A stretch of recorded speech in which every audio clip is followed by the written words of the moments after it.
Wow, Mason, who'd ever thought? That just happened. Mason, we're going to talk about 4 things. Oh. All right? All right, I'm ready. Do you want to start with Nope? Yes. Knowing that we talked about it before. Nope. And by that I mean I do want to talk about it. Yeah. Now, do we want to do spoilers? These are all out. Should we do spoilers? I think we should do Should we non-spoilers. do a general non-spoiler? I think we can do non-spoilers. I think we should do non-spoilers for Nope. Okay. I don't think we need to cover spoilers for Prey because it's been out for 1 trillion years. It's on and stream. also Nope, it's a Predator movie. Yeah. So have you seen any of the Predator movies? It goes about that way. it was about that way, doesn't it? Yeah, exactly. Oh, we can talk about the thing we talked about the woke thing. Oh, Because I knew it would have to happen within the next 2 or 3 minutes. yeah. So let's start with Nope. James, it's also in this because KK Palmer's in this. That's true. and Yeah, there's been some KK the Palmer rogue news. stuff this week. Yeah. As soon as I saw that, I'm like, incredible choice. And yes, but Well, what I worked backwards because as soon as you open up Twitter in the Southern Hemisphere, yeah. there's already memes and whatever thing has happened overnight. Yes. There's already memes and You either get the concept beginning art or of what it have or you, it's- and yeah. jokes and whatever, and then you have to sort of work backwards to figure out what happened while you were asleep. Yeah. And Like a visual novel. like a visual novel, Yeah, exactly. yeah. And for us, it was.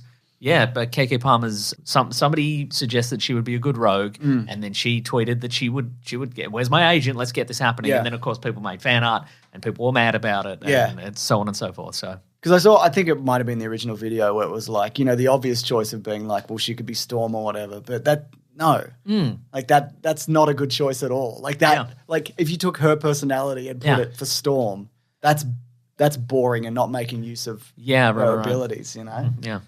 Anyway, We'll talk more about that later, I think. But Sure. yeah. So this is Jordan Peele's third Yes. directorial. So, as efforts. mentioned, Yes. $68 million. It made 166 at the box office. It's now on streaming. It's making more. It's the lowest of what he's made so far. But it's been pretty well received, though. So Get Out was only made for $4.5 million and made $255 million. Uh-huh. Us was made for $20 million and made $255 million. What do you think the story was? Oh, okay, all right, okay. So Daniel Kaluuya, Yep. and KK Palmer, they're two siblings, and they live out in what I'm going to assume is Texas. Rural area. It's got to be rural Los Angeles, right? Because they do Hollywood they stuff. do Hollywood Because stuff. they run a horse farm. Yeah. and they're following in the family business. Their father sort of trained horses to do Hollywood stuff. Yes. But that industry is drying up because everybody's moving to CGI horses, obviously. We'll be moving to CGI horses before too long, I think. We got to. Yeah. I mean, the horses we're on now are real. But they aren't living forever, you know what I mean? Absolutely not. Yeah, we'll have to shoot them eventually. We won't have to, but we will shoot them we'll eventually. shoot them eventually. But they're out there. They're trying to. Their father died in some sort of storm. Sort of a freak objects falling from the sky storm. And they're trying to keep the business afloat, but the people want them to. They're tempted to sell the property and etc. But also there's some freaky stuff happening out there. What is it?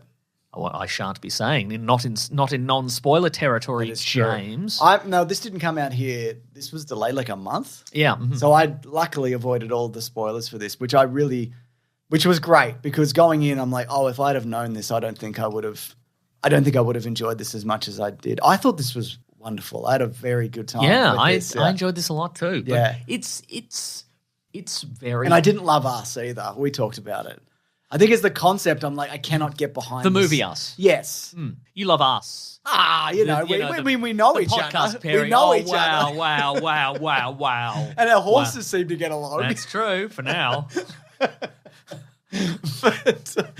But I just think I couldn't get behind that concept. And I know also like the idea behind Us, it's a metaphor. If you look at it literally, it doesn't make sense. And I guess this in the same way, this also doesn't make sense when you look at it literally, I guess, a lot of it. But I think I think the concept tied to what it meant behind it, like the messaging, I think meshed really well It's together. interesting. I wonder how much I'm sure, I'm sure there's many deliberate themes inserted into it, but I wonder, I think this movie has sort of a lot of great visuals and a lot of kind of interesting sort of scenes and vignettes, and I think you can build your own meaning out of this movie kind of thing. I'm like, well, like going out of this, I'm like, okay, this is a movie about Old Hollywood old meets Hollywood, new old Hollywood. Hollywood meets new Hollywood, and how like the Hollywood system kind of chews everybody up, and as soon as your usefulness is as soon as your skills are no longer required, you're out the door. And what does that do? It's also getting like a foot in the door and what does social media. And what does that do to you? Yeah. And what do you...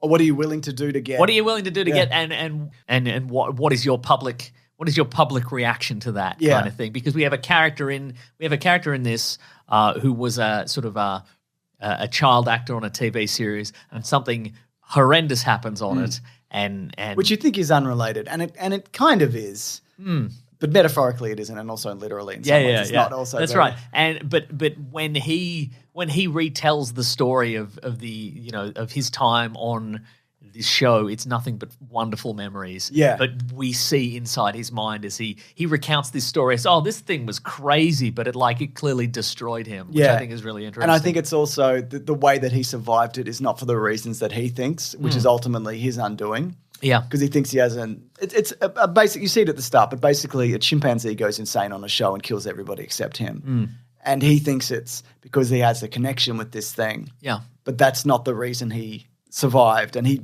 brings that into his encounter with. Should we just do some spoilers then? Because look, I think the visuals on this are great. I think there's some really chilling, scenes. Like there's a moment in a barn, which is quite spooky. There's a spooky barn moment. Yeah. And I think, what is interesting, I think as well, the movie is called Nope. Yeah. And people say Nope. In Australia, it was called Nah, Mate. Yeah, nah.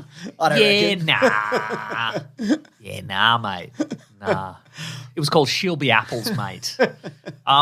But a lot of characters, that's a line of dialogue for almost every character in this movie. And it's interesting because there are moments in this where the characters react, I think, how they wouldn't in a kind of horror movie. There's moments in this movie where the characters are just like, I'm not going out into this. Yeah. I'm just going to stay in the car all night. Yeah, that's right, exactly. And you would. Best movie ever. Yeah, best movie ever. I thought that was really... So the barn moment is where there's seems to be some extraterrestrial... Are we doing spoilers? Yeah, spoilers. We just said spoilers, Okay, Mason. great. We just said it, Mason. Okay, great. Mason. Yes.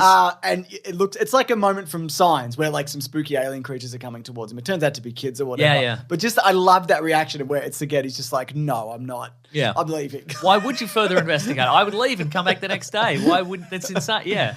A lot of people... And I think maybe that is probably maybe more resonant for African American viewers, and I think that's maybe meant to be a sort of pointed idea of why people in these movies act insane and why would you kind of maybe run into things. We don't know, but I think that is a very kind of realistic reaction to I that. would also leave. Yeah, I would also leave. But yeah, this movie has elements of Neon Genesis Evangelion. Yeah. That's a thing that has been pointed out. And there's the Akira slide. KK Palmer does a Akira slide on a motorcycle. It was incredible. Yeah. I also saw people say that if this was an M. Night movie, people would make fun of it and laugh at it and say the premise doesn't hold up and what silly people and all of that. But I don't know. I think looking at this and Old... Yeah. I mean, I loved Old for reasons that we talked about. Yeah. But I just don't think... How oily that guy was. He was very oily. That guy, he was so Silver Foxy. What's that guy's name from Dark City? Yeah. The Rufus Sewell. Yeah. Oh, man, that guy's looking good. Isn't he just? Yeah. But I think the execution on this was just flawless. And I also think... What I also thought was really interesting that it is kind of like Signs, which is an M. Night movie. But it's also it's Jaws. Yeah, it is. Yeah. So and I'm so glad this wasn't spoiled, but the reveal of the extraterrestrial life form. Here's the thing also, you see it on the poster. Yeah, it's literally, it's a man's hat. It appears to be a man's hat in the poster. Yeah. But the being that is in question, it's not, we think initially it might be a UFO. It's an alien spaceship, crewed by aliens and they're abducting people or what have you. But it's some sort of alien animal that has ended up in Earth. It's in Earth's atmosphere. Disc-shaped. Yes. It might not be an alien. Right. It could just be an ancient creature. I love the fact that it's there for the whole movie. The cloud is always there that it hides behind. Yeah, it can create its own stationary cloud. Yeah, I think that's its nest, I guess. Yeah, exactly. And it's there to it consumes people and then vomits them up, and it's like a horse. If you look in its eye, you spook it. Which is also why the Stephen Yeun character survived the chimpanzee attack, because he's got there's the sheet in front of it, the tablecloth, and also he's not looking in it when he gets the fist bump. Yeah. So and then he thinks that, because the reason why it's been hanging around because he's feeding it horses for a show. But there's that moment where it goes over their house and just spits blood and bones and leftovers and non-organic matter that it can't eat. Yeah. Yeah, horrifying. Yeah. And just the weight, because it moves sort of like a kite almost, I guess. Yeah. It seems to be mostly weightless or there's not much heft to it, but I guess it can still lift 20 people up into it at any given time. I also loved they brought in Michael Wincott at one point. That's just the real oddball kind of what would you compare him to as a director? Like a Lars von Trier kind of maybe, sure, yeah. Kind of oddbod because also all the technology goes out when the creature arrives. So he's got a hand cranked camera because they can capture footage of it. And I think also the idea that at the end they use a well to take a picture of the alien to then prove to people that it's real or whatever.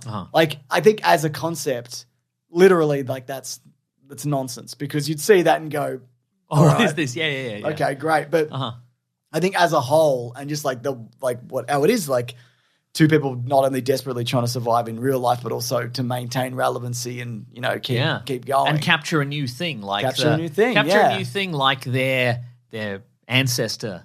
Yeah, their great grandfather. Yeah, captured the images of the horse. I love that as well. That part of the storytelling, which also is that even true? That story that they're telling people to. Yeah. I thought that was great. I also read a really interesting thing about the design of the creature, whose name is something.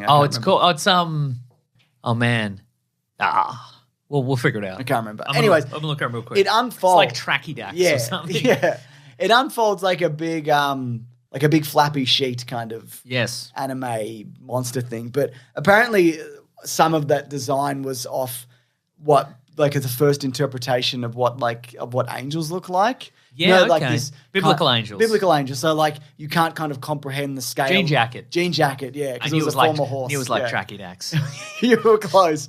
And it's got big flappy waving arms and a big mouth in the middle and whatever, and it unfolds in this beautiful kind of butterfly kind of creature. But so it was designed off, as I said, what some people will interpret angels to look like, which makes sense if it's this ancient being where people would see that and it would suck people up, and they're like, "Oh, there's been raptured or whatever." Yeah, right. This is a creature from heaven when it's just a monster, just eating people, just buzzing about eating people. I think there's even been talk of. Has there been talk of a Nope sequel or something else in the Nope-verse? Great question. Let's have a look. We're set future, James. Here we go. Nope sequel teased by Jordan Peele. Okay. Now, let me ask you this. Daniel Kaluuya's character, is he still alive at the end or is he dead? Yeah, I think he's alive. He was on that horse, wasn't he? I think he's I would love him to be alive, exactly. Okay, in July 2022, Perea, I don't know how that is, revealed that he had convinced Peele and the Universal executives to change his character's fate in the film's climax from being killed primarily out of interest in a potential sequel, saying, "There's no way the story's over in my head." Oh, he must be a cast member, hang on. Was he the guy who worked at the electronics store? He's the tech guy. Brandon Perea's Angel Torres, a tech salesman at Fry's Electronics. He was fun. So there's I didn't think he was dead either. There's no way the story's over in my head. There's no way. For how heroic everything kind of seemed at the end, I'm like, there's no way they leave the heroes like this. This is just the start of something new. The jean jacket designer, John O'Debiri, suggested that Creature survived its apparent death at the film's conclusion. In an interview with the New York Times, Peele addressed a character that was cut from the film, listed on IMDb as Nobody, saying, "The story of that character is yet to be told, I can tell you that," which is another frustrating way of saying, "I'm glad people are paying attention. I do think they will get more answers on some of these things in the future. We're not overtelling all of these stories." That's interesting. Oh, very good. Well, I mean, there was a Jaws 2, wasn't there? Yeah, and there also hasn't been a Get Out sequel, which I would have loved to have seen. But I guess we won't know. When it seems to me that Jordan Peele has a lot of concepts in his head, and he wants to get them all out there. And maybe once he's done a half a dozen of these, he might be like, let's revisit the Get Out universe or the Nope universe. Yeah, maybe it's the one universe, Mason, but it's not the universe where everybody's got a twin in the middle of the earth or whatever. That's a different universe. Sure. I'm pretty confident. Yeah. Wow. All in all, even though we've spoiled it, it's good. I think you should say it, folks. Yeah, it's good. I really enjoyed it. I wish I saw it on streaming. I wish I saw it at the movies, but I did not. The villain is this otherworldly threat, and it is also something that everyone has in common. Everyone's in relationship to the spectacle. Ooh. So it was a spectacle. That's what Jordan Peele said that. I didn't say that. That's true. Yeah. That's true, Mason. Yes. Anyway, I don't think it's an alien.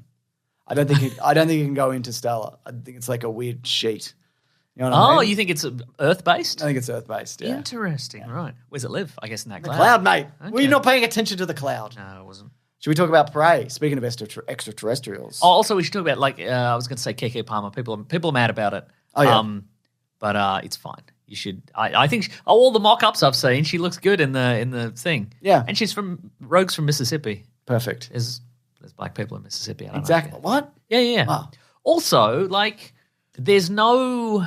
I think this has been pointed out, but there's no in the X-Men A list. There aren't any. Maybe there are now in the modern one, but in the classic lineup, there's no black characters who are from America. Right. Like Storm is from, Yeah. or maybe she was born in America, but she spent most of her time in Africa. Yeah. And Bishop is maybe Australian. He's maybe He's from the future. He's from the future, but I think he's sort of meant to be half Australian and half Indigenous Australian and half something else. But there's no just a black person who is American and was born in America, grew up in America, and has X-Men powers. It's sort of weird that there isn't. What about that? Given the premise of the X-Men. What about Darwin? Dead. Yeah. In the Also- movie he was in? Yes, that's right. So they can't bring it back. Yeah, and I guess there's Sync, but again, I wouldn't consider these guys. Sync it was in Generation X. Okay, I don't remember And Sync. he died literally more than 10 years ago in the comics, and they brought him back recently. So As a Sync. What about he's a Morph? Sync. Morph could be black, could change into I someone guess he black. could, yeah. Yeah. Perfect. The character Morph. No, it doesn't matter. And look, I honestly, I just think it's a great choice. And I with this, her mixed with the stoicism of Brie Larson's Captain Marvel and whatever, I think that would be fun if she, zapped the powers out of her. Oh yeah, of course they have that. They have that bloody bust up. They have a bit of a bust up, yeah. Yeah. Let's talk about Prey, Mason. Speaking of bust ups, cost $65 million. Anyway, the takeaway there was we think this sort of stuff is fun and fine and fun and good. That's right. You don't need to worry and about also, it. Disney and studios do the thing in which they think is best for them profit-wise. And if they think that a bunch of people will yell about it and get them free publicity at the expense of the person in the movie being yelled at, they will do that anyway. Sure will. And then send out a tweet that says, we stand by this person or whatever.